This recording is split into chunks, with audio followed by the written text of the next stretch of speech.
ഇവരുടെ ജീവിതശൈലി എന്താണ് എന്നുള്ളതിനെക്കുറിച്ച് ഒരു റിവേഴ്സ് സ്റ്റഡി നടത്തി കഴിഞ്ഞാൽ എന്താക്കാൻ പറ്റും, ഇതിൻ്റെ കാരണങ്ങൾ ഏതാണ്ടൊക്കെ മനസ്സിലാവും.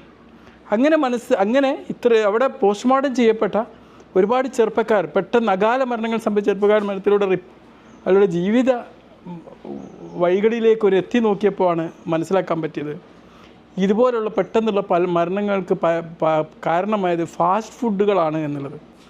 ഓർഗൻ സഡൻ ഡെത്ത് സ്റ്റഡി എന്ന രീതിയിലാണ് ഇത് കണ്ടത്. അതിൽ 7 പേര് ഡയറക്റ്റ് ഹൃദയാഘാതം മൂലം മരിച്ചവരാണ്. 31 പേരിലാണ് ഈ പഠനങ്ങൾ നടത്തിയത്. നമുക്കറിയാം, ഇന്ന് നമ്മളെ ഫാസ്റ്റ് ഫുഡ് കൂടുതലും കഴിക്കുന്ന ഒരു രീതി എന്ന് പറഞ്ഞു കഴിഞ്ഞാൽ, ഒന്ന് നമ്മൾ കഴിക്കുന്ന അളവ് ഒരുപാട് കൂടുതലാണ്.